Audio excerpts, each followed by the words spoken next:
Uttarakhand. Well, I've been here 60 years or more, and I hope to be here a little longer. When I look out of my window in Landour, I see the Doon Valley stretching out below me. And far away to the left is the little Song River. It goes meandering through the fields and forests and joins the mighty Ganga just near Hardwar. And on the right, when I look down, in the far distance, there's the Jamna meandering away down to the plains towards Delhi.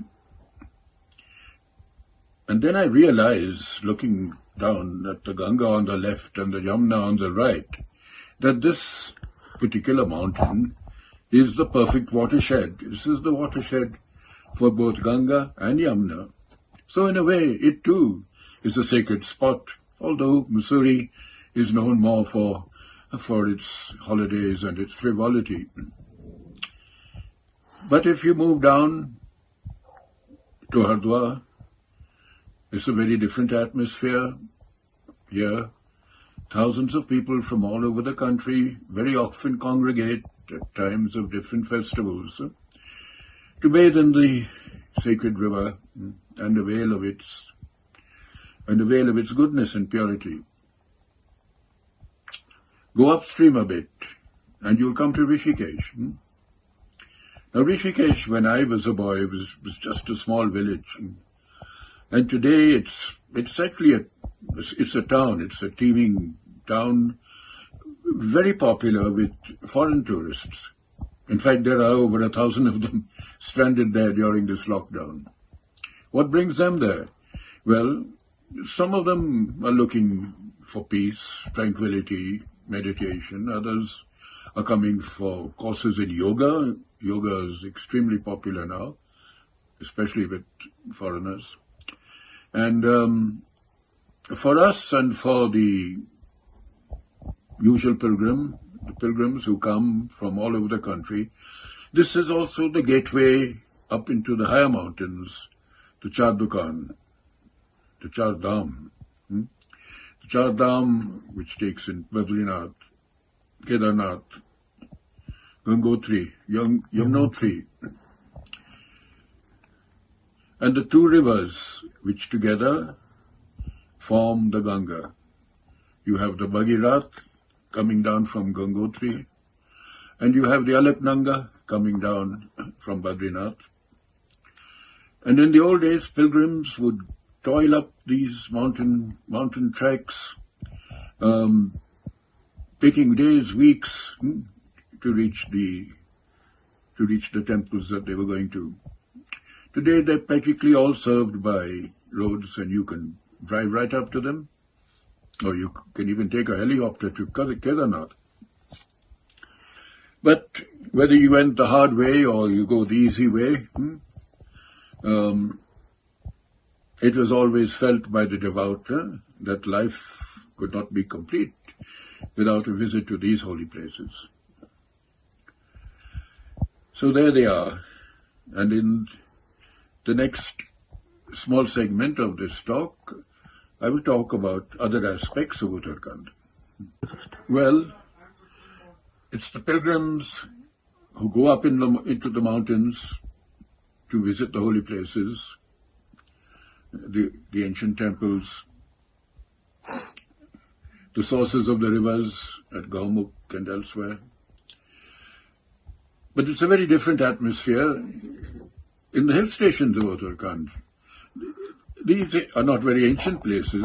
They go back about 150 years or so. You have Mussoorie, where I live. You have Nainital, almost as old. And there are other interesting places too, like Lansdowne and Chakrata. And in the old days, or when I was younger, people would come and spend long holidays in the hill stations. But now they're more or less sort of weekend places, and they get very crowded and full of tourists, because people can just drive up from Delhi in a few hours, or take a plane from Bombay. It's a very short flight. And so we're getting tourists now from all over the country. And sometimes when I go to the local bookshop, I meet readers who come from Chennai and Bangalore and Allahabad and Orissa, all over the place. So the hill station has become, in a way, more nationalized. It doesn't just draw up people from northern India. It brings in people from all over the country. And so it's a place where you can relax, have a holiday, and go back refreshed to your work or to your studies, wherever you may be living. And also there, if you like hiking, you can go out into the hills. There are some great hikes. You can go from Chakrata to Mandali, or you can go up the Yamuna Valley. You can go, and if you do go to the Char Dham, don't miss out Tungnath. You can. It's the highest temple in the central Himalaya, and it's not a very long walk, but it's a steep one. So there are many places that are still, off the beaten track, and those who like solitude and the great outdoors can spend time there. So you will never get bored in Uttarakhand, that's for sure. I've been here 60 years and I'm still discovering interesting corners and places that I've not seen before. And of course, we have perhaps more forest cover, I think, than any other state in the land. As I mentioned, we have a tremendous amount of forest cover.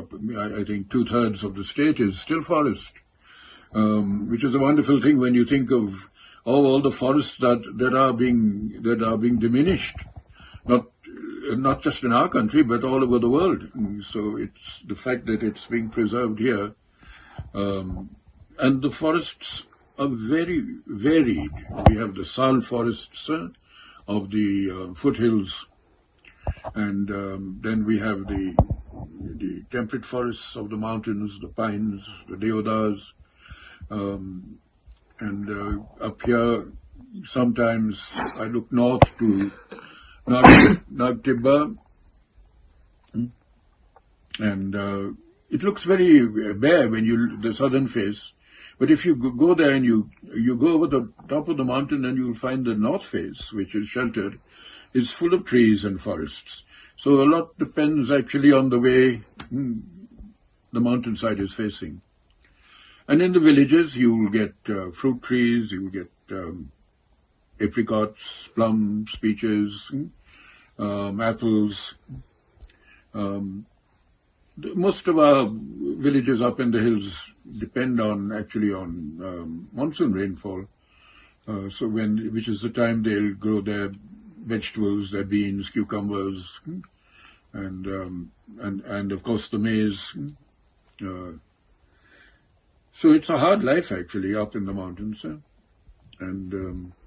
but we must, I think, do our best to encourage people to remain in their villages and seek a living there rather than going off to the plains. But I think it seems that as time goes by, tourism is more and more the means by which the state can prosper and its people can prosper. So the more we can do to attract people to come here, the better. So there's plenty of wildlife. There's the Corpet National Park. There's the Nanda Devi Sanctuary, a wonderful forest if you take the road from Chopta east. And there's a terrific forest down Chakrata side. It's a paradise for bird watchers anywhere out in the open. And those who like adventure, well, you can go rafting down the Ganga. You won't get me sitting on a raft, but others are welcome to do so. And There's rafting, there's skiing up at Auli, early April. This year was a good year for skiing. And of course there's hiking and trekking and mountaineering. Paragliding. So you can go camping too, if you're hardy. So all these attractions are there. So come visit Uttarakhand or live in Uttarakhand. As I wrote in one of my early stories, once you lived in the mountains, you cannot escape. You keep coming back again and again. So please keep coming again